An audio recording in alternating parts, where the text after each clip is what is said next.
Hello बच्चों, नमस्कार। मैं जितेंद्र आप लोग का अपना यूट्यूब चैनल अध्ययन गुरु में स्वागत करता हूं। बच्चों, आज का टॉपिक है जर्मनी का एकीकरण। इसके पहले हम लोगों ने पढ़ा था इटली का एकीकरण, जो क्लास 10 इतिहास का पहला चैप्टर यूरोप में राष्ट्रवाद का उदय के अंतर्गत आता है। तो बच्चों, आज का टॉपिक में हम लोग देखेंगे कि फ्रांस की क्रांति के बाद पूरे यूरोप में बहुत सारी घटनाएँ घटीं, जिनमें इटली का एकीकरण और बाद में जर्मनी का एकीकरण भी बहुत महत्वपूर्ण घटना है। इटली के एकीकरण के समान ही जर्मनी का एकीकरण भी 19वीं शताब्दी के यूरोपीय इतिहास की प्रमुख घटना थी। जैसा माना जाता है कि इटली का एकीकरण हुआ सन 1815 ईस्वी के बाद, वैसे ही जर्मनी भी 19वीं शताब्दी का एक महत्वपूर्ण घटना घटता है, जो यूरोपीय इतिहास में बहुत ही प्रमुख घटनाओं में गिना जाता है। प्रसा के नेतृत्व में जर्मनी के राज्यों का इटली के राज्यों के समान विलय नहीं हुआ। जैसा कि हम लोगों ने पढ़ा था कि इटली में सार्डिनिया के नेतृत्व में इटली का एकीकरण हुआ, परंतु यहाँ पर जर्मनी के एकीकरण में प्रसा के नेतृत्व में जर्मनी का एकीकरण नहीं हो सका। यह बिल्कुल थोड़ा से अलग होता है। प्रसा के नेतृत्व में विभिन्न राज्यों को प्रारंभ में केवल एक आधार प्रदान किया गया, जिससे शक्तिशाली जर्मन राष्ट्र का अभ्युदय हुआ। अब रही बात केवल एक आधार, यानी कहने का तात्पर्य है कि केवल जर्मन भाषी, यानी कि एक ही भाषा को बोलने वाले यहाँ पर रहते थे। जैसे कि माना जाए कि जर्मनी के एकीकरण में प्रमुख जो घटना घटी है वह उनकी भाषाओं को लेकर थी। वस्तुतः जर्मनी एक देश का नाम नहीं, बल्कि जर्मन भाषी राज्यों के एक समूह का नाम था। जैसा कि मैंने आपको बताया कि जो जर्मनी है यह कोई एक राष्ट्र के रूप में नहीं उभरा, यह जो एक जर्मन भाषा बोलने वाले लोगों का एक समूह है। ऐसे विखंडित जर्मन भाषी लोगों के लिए राष्ट्रवाद एक सर्वोपरि भावना बन गया। जब एक ही भाषा लोग बोलते हों तो उनका जो है एक अलग देश बनना, एक अलग राष्ट्र बनना जो है महत्वपूर्ण हो जाता है। अब देखते हैं कि एकीकरण से पूर्व जर्मनी की क्या स्थिति रही है। भौगोलिक विस्तार की दृष्टि से जर्मनी के राज्य भिन्न भिन्न प्रकार के थे। अब भौगोलिक स्थिति को देखा जाए तो जर्मनी जो है अलग अलग जो है प्रकार से इनकी भूभाग की संरचना थी। मोटे तौर पर जर्मनी के राज्यों को 3 भागों में विभाजित किया गया है, जैसे उत्तरी जर्मनी, मध्य जर्मनी और दक्षिणी जर्मनी। उत्तरी भाग में प्रसा था, सैक्सनी था, हनोवर था, फ्रैंकफर्ट आदि राज्य आते थे, जबकि मध्य भाग में राइनलैंड आता था।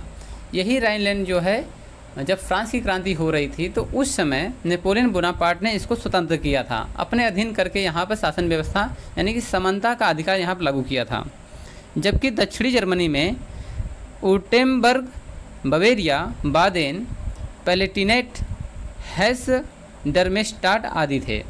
तो यहाँ पर जर्मनी को 3 अलग अलग जो है कैटेगरी में बांटा गया है, यानी कि भौगोलिक स्थिति को देखते हुए इसको 3 भागों में डिवाइड किया गया है, उत्तरी, मध्य और दक्षिणी भाग में। आकार और सैनिक दृष्टि से प्रसा सबसे शक्तिशाली था। अब इसमें जर्मनी में यदि कोई राज्य था तो सबसे अधिक जो शक्तिशाली राज्य था वो था प्रसा, सैनिक दृष्टि से भी और आकार में भी। उन राज्यों की सामाजिक एवं आर्थिक प्रणालियाँ भी पिछड़ी हुई थी।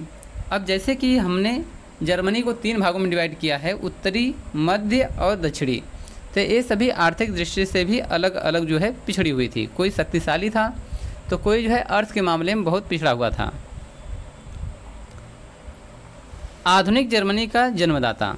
अब माना जाता है कि आधुनिक जर्मनी का जो जन्मदाता था वो नेपोलियन बोनापार्ट था। जैसा कि फ्रांसीसी क्रांति सन 1789 ईस्वी में हुआ था, से पहले जर्मनी यूरोपीय देशों में राजनीतिक दृष्टि से सर्वाधिक विभक्त देश था, जिसमें लगभग 3 स्वराज्य थे। जैसा कि अगर हम फ्रांसीसी क्रांति के पहले देखें तो यूरोप में जर्मनी राजनीतिक स्थिति से काफ़ी जो है अलग अलग विभिन्नता रखता था। उसको कई भागों में लोगों ने डिवाइड किया था, यहाँ तक कि जर्मनी जो है 39 राज्यों का जो है एक संघ था। नेपोलियन के समय में 39 राज्यों का एक संघ बनाकर राष्ट्रीय एकता का मार्ग प्रशस्त किया। तो नेपोलियन ही वह पहला व्यक्ति था जिन्होंने जर्मनी को 39 राज्यों में विभक्त करके एक संघ का रूप दे दिया। इस संघ को राइन संघ कहा जाता था, यानी पूरी जर्मनी जो है राइन संघ के अंतर्गत आती थी। नेपोलियन के इस कार्य से जर्मनी की जनता में एकता की भावना का संचार हुआ। तो नेपोलियन ने जब उसको एक राइन संघ बनाया, जहाँ पर स्वतंत्रता समानता जो है वहाँ पर था, तो इस प्रकार वहाँ पर जो है राष्ट्र की भावना का यानी कि राष्ट्र की भावना उत्पन्न होती है और जर्मनवासी जो है एक तरह से एकता दिखाने लगते हैं। तो इसी अनुसार जो लिप्सन कहता है, लिप्सन एक यानी वक्ता है, यानी कहा जाए तो एक दार्शनिक के रूप में है।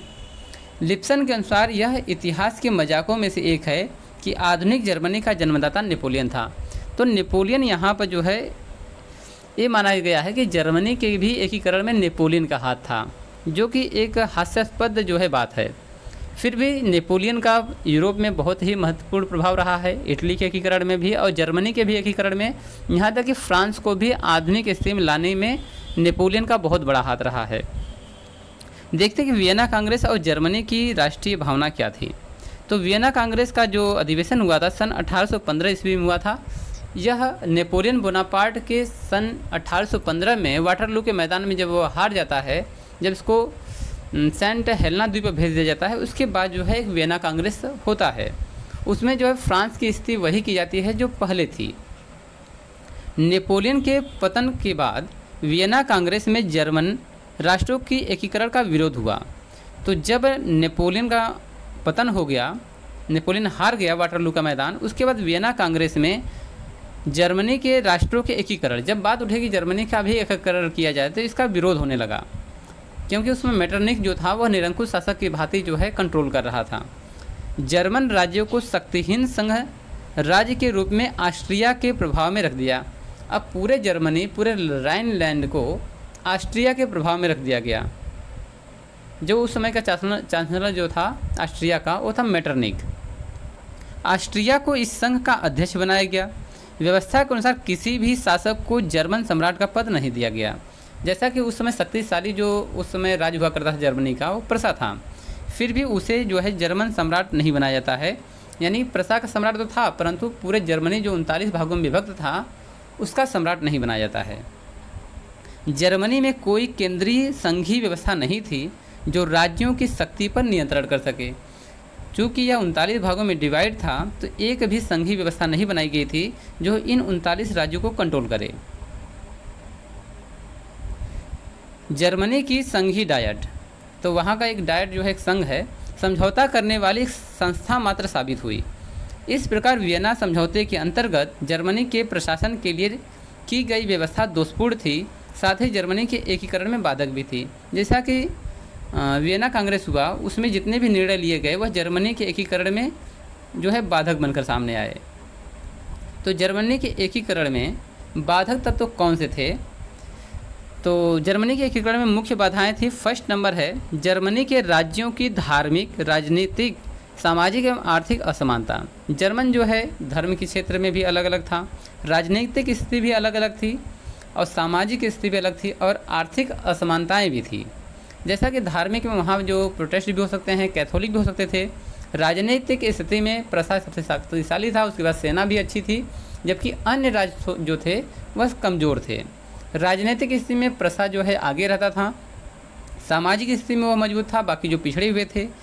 आर्थिक असमानताओं में जो चूँकि 39 राज्यों में विभक्त होने का जर्मनी के जो है हर एक राज्य में जाने पर चुंगी देना पड़ता था, यानी कहा जाए कर देना पड़ता था, जो कि आर्थिक असमानता का कारण बनता है।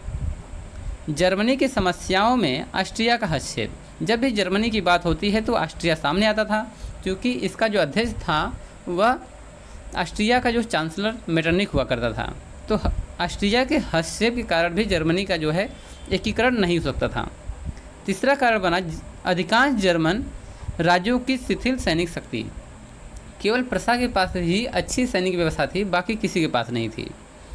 नेक्स्ट है जन सामान्य में जागृति का अभाव, और कोई भी व्यक्ति जो है लोगों को जागृत करने वाला नहीं था कि आखिरकार जर्मनी के एकीकरण में उनकी क्या भूमिका हो सकती है, उनको आगे क्या लाभ मिलेगा, ऐसी कोई भी व्यवस्था नहीं था, उनको बताने वाला कोई नहीं था। आगे विदेशी शक्तियों की जर्मनी के मामलों में रुचि। जितनी भी विदेशी शक्तियाँ थी, जब कभी जर्मनी की बात होती थी तो इनमें बढ़ चढ़ के भाग लेते थे और उनके अहित के बारे में जो हमेशा सोचते थे। इन सभी बाधाओं के अतिरिक्त ऑस्ट्रिया की यह नीति रही है कि जर्मनी में राष्ट्रीय एकता स्थापित न हो पाए और हैब्सबर्ग राजवंश की प्रधानता बनी रहे। तो हमेशा जो है ऑस्ट्रिया सोचता रहा कि जर्मनी में हैब्सबर्ग की राजवंश की व्यवस्था होनी चाहिए और इसकी एकता कभी न हो पाए।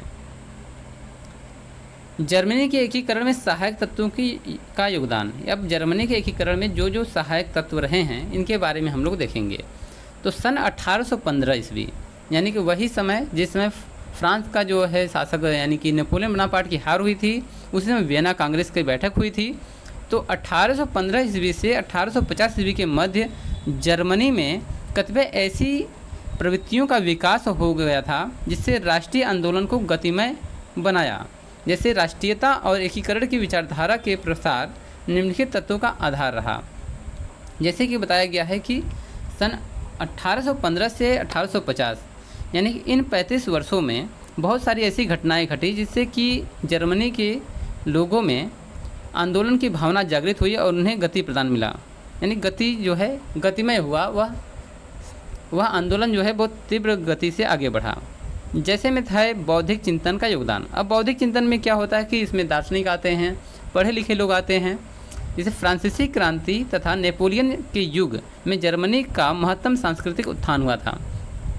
जब फ्रांसीसी क्रांति हुई, नेपोलियन जब उस समय आया तो जर्मनी में सांस्कृतिक उत्थान हुआ। वहाँ पे सांस्कृतिक जो व्यवस्था थी वह काफ़ी अपने चरम बिंदु पर थी।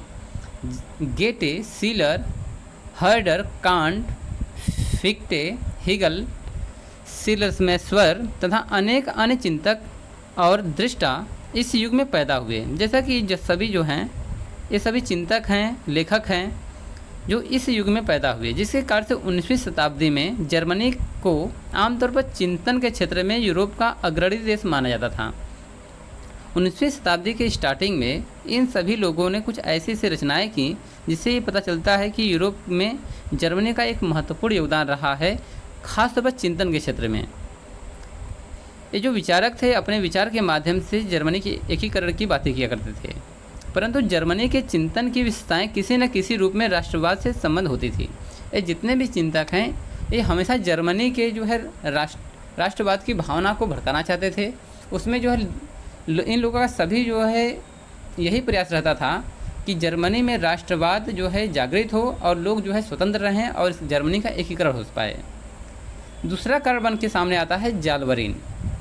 जालवरीन एक जो है एक संघ का नाम है जो आर्थिक क्षेत्र को निगरानी करता था।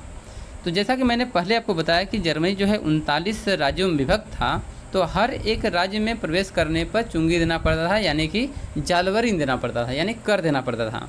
तो इस युग में जर्मनी की अर्थ जगत की सबसे महत्वपूर्ण घटना थी चुंगी संघ या जालवरीन की स्थापना। तो जर्मनी के लोगों ने एक संघ की स्थापना किया जिसे जालवरीन संस्था बोलते हैं।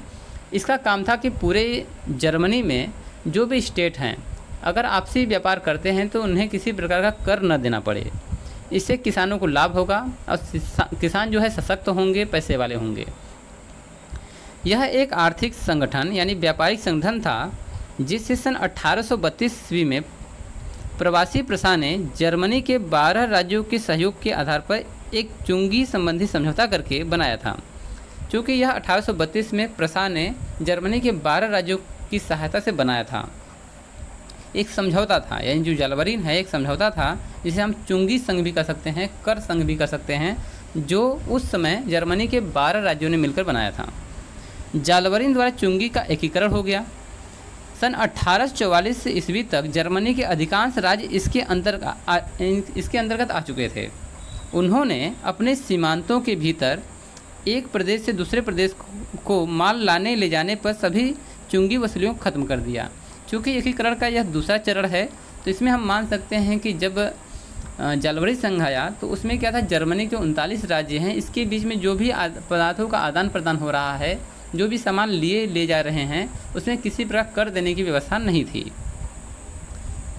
केवल ऑस्ट्रिया को इस संघ से बाहर रखा गया। चूँकि ऑस्ट्रिया जो था वह विदेशी था, तो 39 राज्यों का जो संघ था जिसमें जालवरीन संस्था थी, तो ऑस्ट्रिया को बाहर कर दिया इसने।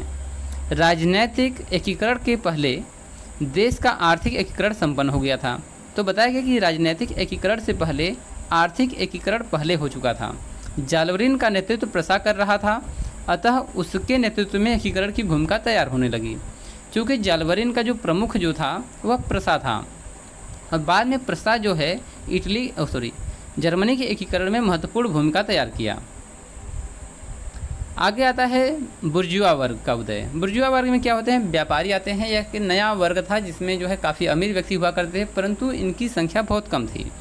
सन 1848 ईस्वी के पूर्व कुछ दशकों में जर्मनी के औद्योगिकरण के फलस्वरूप वहाँ प्रभावशाली और संवेदनशील बुर्जुआ वर्ग का उदय हुआ। यह एक व्यापारिक वर्ग है जो काफ़ी अमीर है, इनकी संख्या कम थी। ठीक है, यद्यपि इस वर्ग की संख्या अधिक नहीं थी, फिर भी राजनीति पर इनका प्रभाव बढ़ता जा रहा था। जो नए नए बुर्जुआ वर्ग सभी आर्थिक नियंत्रणों को दूर करने तथा जर्मनी की पुरानी पड़ गई राजनीतिक व्यवस्था को बदल डालने की मांग करते रहे।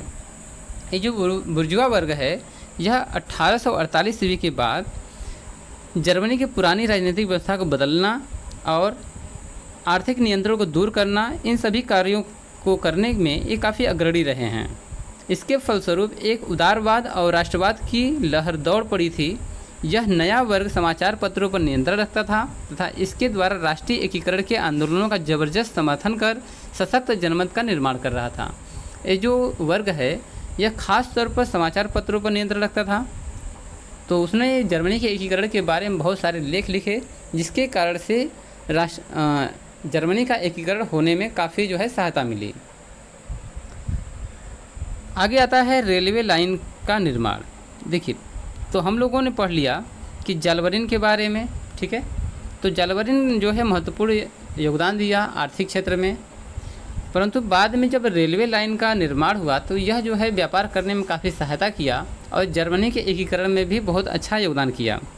जर्मनी के जीवन पर रेल लाइनों के निर्माण का भी क्रांतिकारी प्रभाव पड़ा। जिस प्रकार जालवरिन ने कृत्रिम आर्थिक बाधाओं को दूर कर दिया, उसी प्रकार रेलों ने जर्मनी के एकीकरण तथा उसके समृद्ध के रास्ते में पड़ी प्राकृतिक बाधाओं को दूर कर दिया।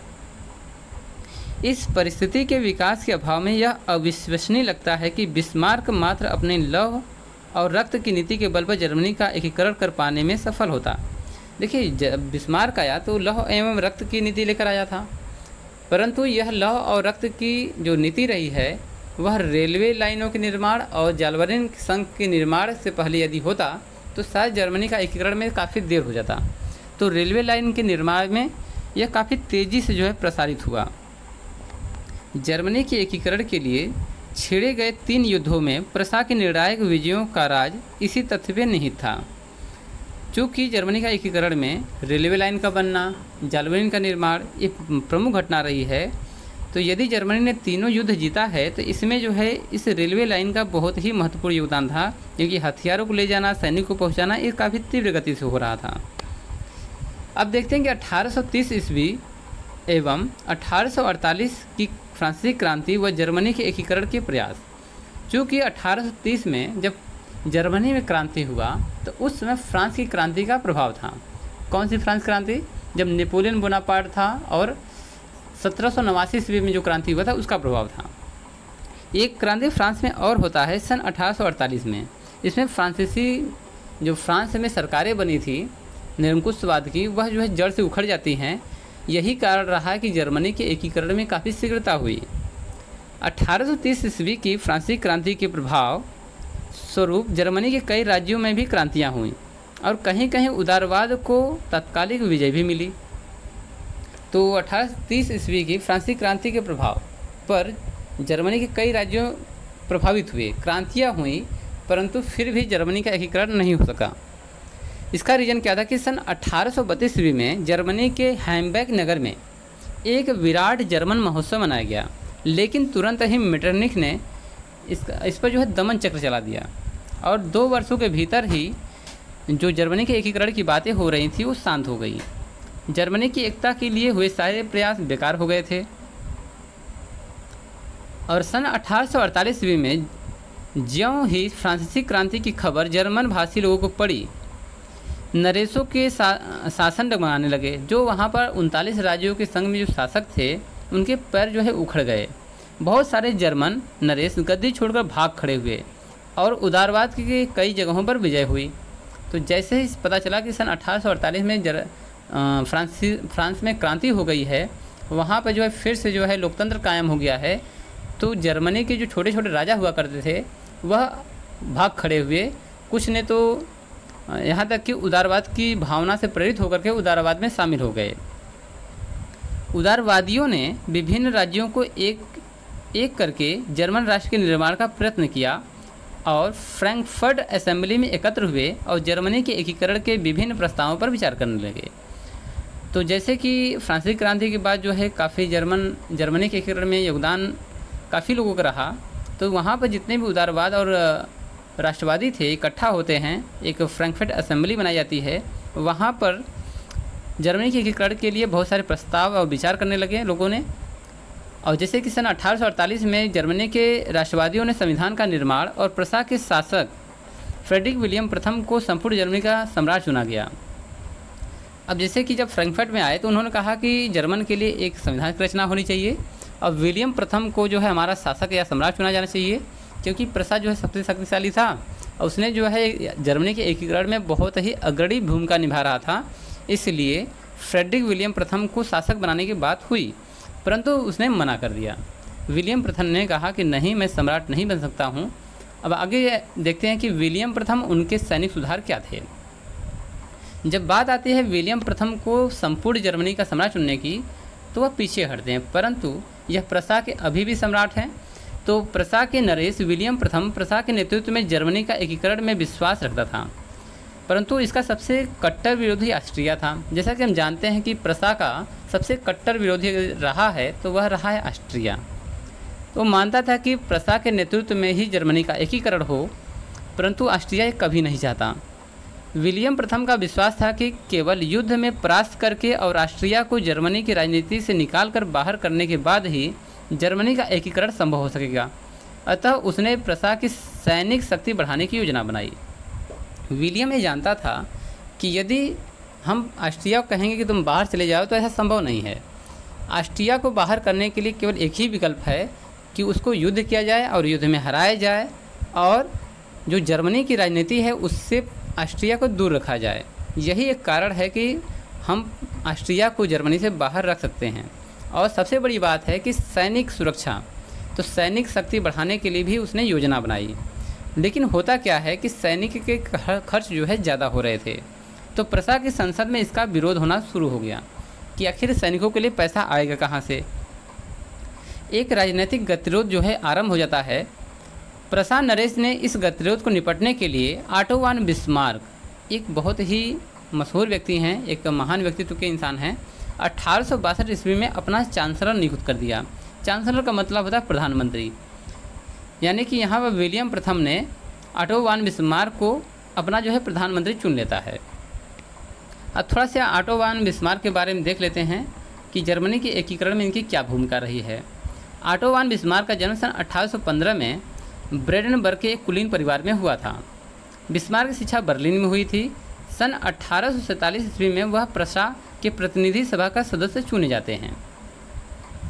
तो 1847 में प्रसा के जो है प्रतिनिधि सभा का सदस्य चुने जाते हैं। उसमें उनकी आयु जो है लगभग 32 के आसपास थी। वह जर्मन राज्यों की संसद में प्रसा का प्रतिनिधित्व करता था।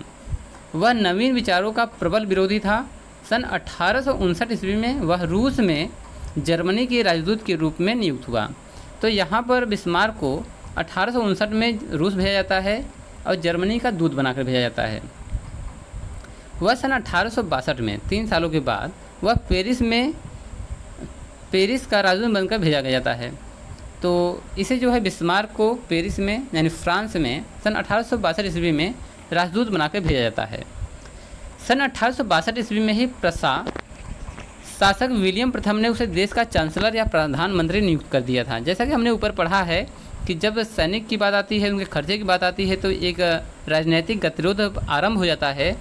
इसी के चलते जो है विलियम प्रथम ने ऑटो वन बिस्मार्क को अपना जो है चांसलर चुन लेता है। बिस्मार्क रक्त और लौह नीति का समर्थक था। उसकी रुचि लोकतंत्र और संसदीय पद्धति में नहीं थी, वह सेना और राजनीति के कार्य में विशेष रुचि रखता था। बिस्मार्क मानता था कि यदि किसी देश को अगर स्वतंत्रता चाहिए तो लौह और रक्त की नीति पर ही संभव हो सकता है। बिना रक्त बहाए ऐसा संभव हो ही नहीं सकता है। वह पुराने ख्यालात का था। वो नहीं चाहता था कि जो है लोग शांति से जो है एकीकरण की भावना से प्रेरित हों। वो मानता था कि एकीकरण करना है तो लौह और रक्त की नीति कायम करनी पड़ेगी। वह प्रसा के प्रसा को सैनिक दृष्टि से मजबूत करके यूरोप के राजनीति में उसके वर्चस्व को कायम रखना चाहता था। वह ऑस्ट्रिया को जर्मनी संघ से बाहर निकालकर प्रसा के नेतृत्व में जर्मनी का एकीकरण करना चाहता था। अब यहाँ बिस्मार्क जो है पहले तो चाहता था प्रसा की सैनिक व्यवस्था मजबूत हो, दूसरा वह जर्मन संघ से ऑस्ट्रिया को बाहर करना चाहता था, और तीसरा जो है जर्मनी का एकीकरण करना चाहता था। वह सेना और शस्त्र द्वारा समस्याओं को सुलझाना चाहता था। वह चाहता था कि सेना और शस्त्र के द्वारा ही समस्याओं का निदान होना चाहिए, शांति से बिल्कुल नहीं। प्रसा की सैनिक शक्ति में वृद्धि करके तथा कूटनीति का सहारा लेकर उसने जर्मन राज्यों के एकीकरण के कार्य को पूरा किया। जैसा कि हम जानते हैं कि बिस्मार्क ही वह व्यक्ति है जिसने अपनी कूटनीति और सेना के दम पर जर्मनी का एकीकरण किया था। ऑटो वन बिस्मार्क के दृढ़ निश्चय और कठोर नीति की झलक उसके इन शब्दों में मिल जाती है। जैसा कि बिस्मार्क ने कहा था अपने भाषणों में, कहा भाषणों और बहुमत के आधार पर आज के सभी प्रश्न नहीं सुलझ सकते। तो बिस्मार्क कहता था कि भाषण देने से या बहुमत के आधार पर बहुत सारे प्रश्न हैं जो नहीं सुलझेंगे, पर वह रक्त और लौह के आधार पर सुलझ सकते हैं। यदि किसी भी बात को लेकर के यदि निष्कर्ष नहीं निकल रहा है तो लौह और रक्त की नीति पर आइए, युद्ध कीजिए, मारकाट कीजिए, इसका निष्कर्ष जरूर निकलेगा। यानी कि वह मानता था कि शांति से किसी भी समस्या का हल नहीं हो सकता है जब तक युद्ध न हो जाए। बिस्मार्क ने रक्त और लौह की नीति का अनुपालन करते हुए निम्न 3 युद्धों के माध्यम से अपने लक्ष्य को प्राप्त किया। तो उसने कहा कि जर्मनी को भी युद्ध करना पड़ेगा, बिना युद्ध किए जर्मनी का एकीकरण नहीं हो सकता। तो उन्होंने 3 युद्धें लड़ी। तो अब इन युद्धों में यानी जर्मनी के एकीकरण में 3 चरण जो है प्रमुख हैं।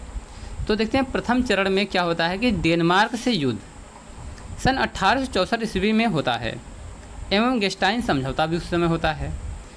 तो श्लेस्विग तथा हॉलस्टाइन के प्रदेश डेनमार्क के अधीन थे। ये 2 ऐसे प्रदेश हैं, श्लेस्विग तथा हॉलस्टाइन, यह डेनमार्क के अधीन तो थे, परंतु यहाँ पर जो रहने वाले लोगों की बातें हैं तो श्लेस्विग में सबसे अधिक जर्मनी वाले लोग रहते थे। हॉलस्टाइन में डेनमार्क और जर्मनी दोनों के लोग रहते थे। इस कारण से डेनमार्क के अधीन रहते हुए भी डेनमार्क इसको विलय नहीं कर सकता था। किंतु डेनमार्क के राजा को इन प्रदेशों को अपने राज्य में विलीन करने का अधिकार नहीं था। रीजन क्या था कि श्लेस्विग में सबसे अधिक जर्मनवासी थे और हॉलस्टाइन में सबसे अधिक जर्मन और डेनमार्क दोनों के निवासी रहते थे। हॉलस्टाइन की संपूर्ण जनता जर्मन थी। जो हॉलस्टाइन है यहाँ पर जो है सबसे अधिक जो जनता थी जर्मनी की थी, जबकि श्लेस्विग में जर्मन और डेन दोनों रहते थे। ऊपर लगता है वो थोड़ा उल्टा हो गया था, ठीक है। दोनों जातियों के लोग निवास करते थे। इस प्रकार डेनमार्क के राजा के संरक्षण में इन प्रदेशों का पृथक अस्तित्व स्वीकार किया गया था। अब डेनमार्क नियंत्रण में था तो ये माना गया था कि आप जो है इस पर शासन तो कीजिए परंतु विलय नहीं कर सकते हैं। रीजन क्या था कि हॉलस्टाइन में जर्मनवासी ज़्यादा थे, श्लेस्विग में दोनों देशों के लोग थे। सन 1863 में डेनमार्क के राजा क्रिश्चियन IX ने उपयुक्त व्यवस्था का उल्लंघन करके श्लेस्विग को डेनमार्क में विलीन करने की घोषणा कर दी। श्लेस्विग कौन, जहाँ पर डेनमार्क के लोग भी रहते थे, जर्मनी के लोग भी रहते थे। तो विलय करने की जो है बात कहता है। उपयुक्त दोनों प्रांतों की जनता ने डेनमार्क के राजा के इस कार्य का विरोध किया तथा आंदोलन की तैयारी प्रारंभ कर दी। जैसे ही डेनमार्क के राजा क्रिश्चियन IX ने कहा कि श्लेस्विग को डेनमार्क में विलय किया जाता है तो वहाँ की जनता ने कहा कि नहीं, ऐसा नहीं हो सकता है। उन्होंने विरोध करना चालू कर दिया। यहाँ तक कि बात आंदोलन तक भी आ जाती है।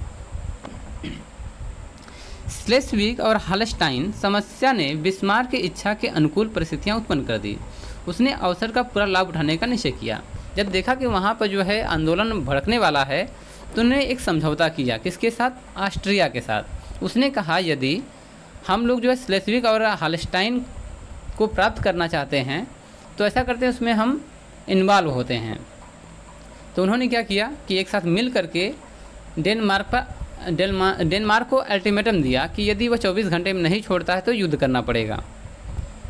बिस्मार्क ने ऑस्ट्रिया के साथ एक संधि करके इस समस्या को हल करने में उसके सहयोग का आश्वासन प्राप्त कर लिया। जैसा कि मैंने बताया कि बिस्मार्क ने ऑस्ट्रिया के साथ एक संधि किया और यह सहयोग का आश्वासन दिया ऑस्ट्रिया के द्वारा कि इसमें उसकी सहायता करेगा। ऑस्ट्रिया और प्रसा ने संयुक्त रूप से डेनमार्क के राजा को 48 घंटे का अल्टीमेटम देकर उपयुक्त घोषणा को वापस करने की मांग की। जैसा कि डेनमार्क ने कहा था कि स्लेस्विग को डेनमार्क में विलय किया जा रहा है, तो इन दोनों ने मिलकर एक अल्टीमेटम दिया 2 दिनों का कि आप 2 दिन के अंदर अपनी बातों को वापस कीजिए, उनको स्वतंत्र कीजिए। डेनमार्क द्वारा उपयुक्त मांग को ठुकरा दिया गया। अब डेनमार्क ने कहा कि ऐसा नहीं हो सकता है। फलस्वरूप फरवरी सन 1864 में ऑस्ट्रिया व प्रसा ने मिलकर के डेनमार्क पर आक्रमण कर दिया। युद्ध में डेनमार्क की पराजय हुई तथा उपयुक्त दोनों प्रदेश उनकी अधीनता से मुक्त हो गए। जैसा कि ऑस्ट्रिया और प्रसा ने मिलकर के डेनमार्क पर जो है आक्रमण किया, तो स्लेस्विग और हालस्टाइन जो है स्वतंत्र हो जाते हैं। अब एक समझौता होता है जिसको बोलते हैं गेस्टाइन समझौता। इस समझौते के अनुसार स्लेस्विग और हालस्टाइन के प्रदेश को डेनमार्क से ले लिए गए, परंतु इस लूट के माल के बंटवारे के संबंध में प्रसा और ऑस्ट्रिया में मतभेद हो गया। चूँकि ऑस्ट्रिया ने प्रसा का जो है सहायता किया था हालस्टाइन और स्लेस्विग को प्राप्त करने में, तो अब यहाँ बंटवारे को लेकर के मतभेद होता है। अंततः दोनों के बीच 14 अगस्त सन 1865 में लगभग 1 साल के बाद गेस्टाइन नामक स्थान पर समझौता होता है, जिसे हम गेस्टाइन समझौते के नाम से जानते हैं। अब इसमें होता क्या है कि स्लेस्विग जो है प्रसिया को दे दिया जाता है, प्रसा को यानी प्रसिया मतलब प्रसा, तो प्रसा को जो है स्लेस्विग दिया जाता है। अब वही स्लेस्विग है जहाँ पर डेन के लोग और प्लस जर्मन के लोग रहते थे। हालस्टाइन पर ऑस्ट्रिया का अधिकार मान लिया गया। अब हालस्टाइन चूँकि जर्मनी के लोग ज़्यादा रहते थे, जर्मनवासी रहते थे, यह ऑस्ट्रिया को दिया जाता है। लाइनवर्ग का प्रदेश प्रसा ने खरीद लिया, जिसका मूल्य ऑस्ट्रिया को दिया गया। तो एक और जो है क्षेत्र आता था लाइनवर्ग, इसको जो है प्रसा ने ऑस्ट्रिया को पैसे देकर के खरीद लिया। यह समझौता बिस्मार्क की एक महान कूटनीतिक विजय थी। माना जाता है कि इसकी समझौते में बिस्मार्क का बहुत बड़ा योगदान होता है और इसमें जो है इसको फ़ायदा भी होता है। चूँकि अभी तक स्लेस्विग को लिया है, अभी हालस्टाइन जिसमें जर्मनवासी ज़्यादा हैं, अभी तो ये क्षेत्र बचा हुआ है। तो चूँकि यहाँ बंटवारा हो चुका था, इसी बंटवारे को जो है उन लोगों ने एक नाम दिया था जिसका नाम था गेस्टाइन समझौता। चलिए अब आते हैं द्वितीय चरण। अभी जो है द्वितीय चरण में होता क्या है कि जो क्षेत्र प्रसा ने ऑस्ट्रिया को दिया था, इसके संबंध में एक युद्ध होता है। अब कैसा युद्ध देखते हैं कि ऑस्ट्रिया प्रसा युद्ध सन 1866 ईस्वी प्राग की संधि। तो द्वितीय चरण में हम लोग देखेंगे कि ऑस्ट्रिया और प्रसा आपस में युद्ध करते हैं। तो पहले चरण में डेनमार्क से युद्ध होता है, जिसमें प्रसा का सहायता करने के लिए ऑस्ट्रिया आता है। ऑस्ट्रिया ने अपने लाभ के लिए हालस्टाइन का जो क्षेत्र है वो ले लेता है और स्लेस्विग का जो है क्षेत्र वह प्रसा को प्राप्त होता है। द्वितीय चरण में क्या होता है कि वास्तव में बिस्मार्क की इच्छा ऑस्ट्रिया को युद्ध में परास्त करके उसे जर्मन संघ से बहिष्कृत करना था। इस दिशा में उसने तैयारी आरंभ कर दी। इसके लिए उसने रूस, फ्रांस, पीटमान, सार्डिनिया से पृथक संधियाँ करके युद्ध में तटस्थ रहने का जो है आश्वासन प्राप्त कर लिया। अब यहाँ पर जर्मनी ने ये किया कि उसने रूस से भी संधि किया, फ्रांस संधि किया, पीटमान और सार्डिनिया से कहा कि आप लोग जो है हमारे युद्ध में हस्तक्षेप न करें, आप तटस्थ रहें। तो होता क्या कि 1863 में बिस्मार्क ने पोलैंड के विद्रोह का दमन करने में रूस के जो जार हैं उनकी सहायता की थी। क्योंकि पोलैंड जो है रूस के खिलाफ जो है विद्रोह कर रहा था, तो यहाँ पर प्रसा ने रूस के जार की मदद की थी। इसके बदले में रूस की सहानुभूति और ऑस्ट्रिया प्रसा के युद्ध में तटस्थ रहने का आश्वासन प्राप्त कर लिया। चूँकि रूस का सहायता किया था, तो रूस ने भी आश्वासन दिया कि हम तटस्थ रहेंगे, हम किसी का साथ नहीं देंगे। इसी प्रकार बिस्मार्क ने फ्रांस के सम्राट नेपोलियन तृतीय से सन 1865 ईस्वी में एक संधि करके उसे तटस्थ रहने के लिए सहमत कर लिया। इस प्रकार वह ऑस्ट्रिया को मित्रविहीन कर दिया। यानी द्वितीय युद्ध जो प्रसा और ऑस्ट्रिया का होने वाला है, इसमें केवल यही दोनों देश रहेंगे, बाकी को उन्होंने कहा कि तटस्थ रहें। अंततः जून 1866 ईस्वी में ऑस्ट्रिया तथा प्रसा के युद्ध के मध्य युद्ध प्रारंभ हो गया। बिस्मार्क की कूटनीति के फलस्वरूप ऑस्ट्रिया को यूरोप के किसी अन्य देश से सहायता नहीं मिली, जिसके कारण से यहाँ पर ऑस्ट्रिया हार जाता है। यह युद्ध केवल 7 सप्ताह तक चला था, इसलिए इसे 7 सप्ताह का युद्ध भी कहा जाता है। ऑस्ट्रिया की सैनिक शक्ति अत्यंत कमज़ोर थी, अब कमज़ोर होने का मतलब ये है कि जिस समय यह युद्ध चल रहा था, यानी प्रसा और ऑस्ट्रिया का, उसी समय इटली का भी युद्ध ऑस्ट्रिया से चल रहा था। तो ऑस्ट्रिया के सैनिक जो थे वो 2 मोर्चों पर लड़ रहे थे, जिसके कारण से ऑस्ट्रिया का सैनिक वर्ग कमज़ोर हो गया था। इसके अतिरिक्त उसे प्रशा यानी पीटमांड सार्डिनिया की सेनाओं से 2 पृथक मोर्चों पर लड़ना पड़ रहा था। अंतिम था निर्णायक युद्ध सुडेवा के मैदान में लड़ा गया, जिसमें 3 जुलाई सन 1866 ईस्वी को ऑस्ट्रिया की भीषण पराजय हो गई। अब यहाँ पर जो है सन 1866 में जुलाई के महीने में प्रसा जो है जीत जाता है। अब जब युद्ध की समाप्ति होती है तो एक संधि भी होता है। उस संधि का नाम है प्राग की संधि, 23 अगस्त सन 1866 ईस्वी। इस संधि के अंतर्गत कुछ शर्तें रखी जाती हैं। पहला शर्त तो ये था कि ऑस्ट्रिया के नेतृत्व में जो जर्मन संघ बना वह समाप्त कर दिया जाए। तो ऑस्ट्रिया चूँकि वहाँ का अध्यक्ष था, जर्मन संघ को कंट्रोल करता था, इसको भंग कर दिया गया। दूसरा, स्लेस्विग व हालस्टाइन प्रसा को दे दिए गए। चूँकि स्लेस्विग पहले से ही प्रसा के पास था, हालस्टाइन का क्षेत्र भी वह ले लेता है। दक्षिण के जर्मन राज्यों को स्वतंत्र मान लिया गया। जो बाकी दक्षिण के जो है जर्मन राज्य बचे उनको स्वतंत्र कर दिया गया। वेनेसिया का प्रदेश इटली को दे दिया गया। अब देखिए, ये जो समझौता प्राग का हुआ है, इसमें इटली भी जो है प्रसा का साथ दे रहा था, इसलिए वेनेसिया का जो क्षेत्र है वह इटली को मिलता है, क्योंकि हम पिछले टॉपिक में इसको पढ़ चुके हैं। ऑस्ट्रिया को युद्ध का हर्जाना भी देना पड़ता है, क्योंकि ऑस्ट्रिया के कारण यह युद्ध हुआ था, इसलिए उससे पैसे भी लिए जाते हैं। अब देखिए, आगे का टॉपिक है जर्मन राज्य संघ की स्थापना। इस युद्ध के परिणाम स्वरूप जर्मन राज्यों में ऑस्ट्रिया का वर्चस्व समाप्त हो गया, अतः प्रसा का प्रभाव कायम हो गया। हैनोवर, हेस-केसल, नाशो और फ्रैंकफर्ट प्रसा के राज्य में शामिल हो गए। इसके बाद उसने जर्मन राज्यों को नए सिरे से अपने नेतृत्व में संगठित करने का प्रयास किया। 4 दक्षिणी जर्मन राज्यों जैसे बेवेरिया, उटम्बर्ग, बाडेन और हंस को छोड़कर शेष जर्मनी राज्यों का संगठन प्रसा के नेतृत्व में बना लिया गया। केवल जर्मनी के दक्षिण में जो 4 प्रांत थे, बवेरिया, वुटनबर्ग, बाडेन और हंस, इनको छोड़कर सभी लगभग 35 राज्यों को जर्मन संघ में मिला लिया गया था। इस प्रकार बिस्मार्क ने उत्तरी राज्यों का गठन कर इसमें 21 जर्मन राज्य सम्मिलित थे। इस नवीन संघ का अध्यक्ष प्रसा को बनाया गया और बिस्मार्क इस संघ का चांसलर नियुक्त हुआ। तो चांसलर के रूप में बिस्मार्क को जो है यहाँ मान्यता मिलती है। और तृतीय चरण देखते हैं और आखिरी चरण है जर्मनी के एकीकरण में फ्रांस प्रसा युद्ध सन 1870 ईस्वी, और इसमें होता है फ्रैंकफर्ट की संधि। ये सबसे महत्वपूर्ण जो है युद्ध है, क्योंकि दक्षिण में जर्मनी के 4 राज्यों का विलय नहीं हो पाया था। वो इसलिए नहीं हो पाया था क्योंकि वहाँ पर फ्रांस का जो है थोड़ा शासन व्यवस्था या फिर कहा जाए वर्चस्व था।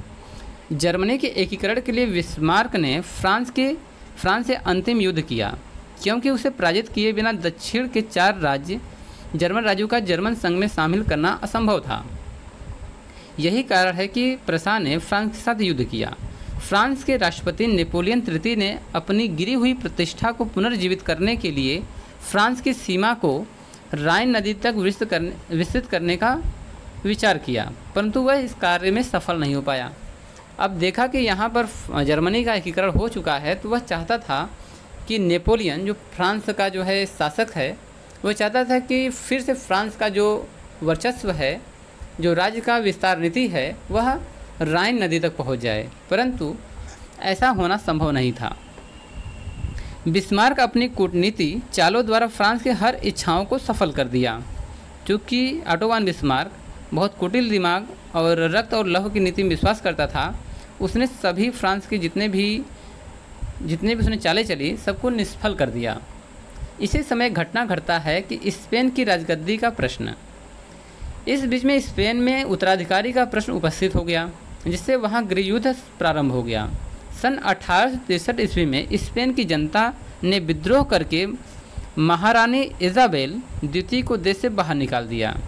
वह वही रानी है जिसमें फ्रांस को जो है यहाँ पर जो है फ्रांस का वर्चस्व था इनके साथ, परंतु जब इजाबेल द्वितीय को देश से बाहर निकाल दिया जाता है, उसके स्थान पर प्रसा के सम्राट के रिश्तेदार लियोपोल्ड को वहाँ का नया शासक बनाने का विचार किया जाता है। नेपोलियन इसके लिए तैयार नहीं हुआ। नेपोलियन चाहता था कि कोई भी व्यक्ति जो जर्मन से संबंधित है वहाँ का जो है शासक न बने। फ्रांस के विरोध को देखते हुए लियोपोल्ड ने अपनी उम्मीदवारी का परित्याग कर दिया, किंतु फ्रांस इसे संतुष्ट नहीं हुआ। तो अब जो है फ्रांस इसे संतुष्ट नहीं होता है। वह नेपोलियन की मनमानी और प्रशा का अपमान था।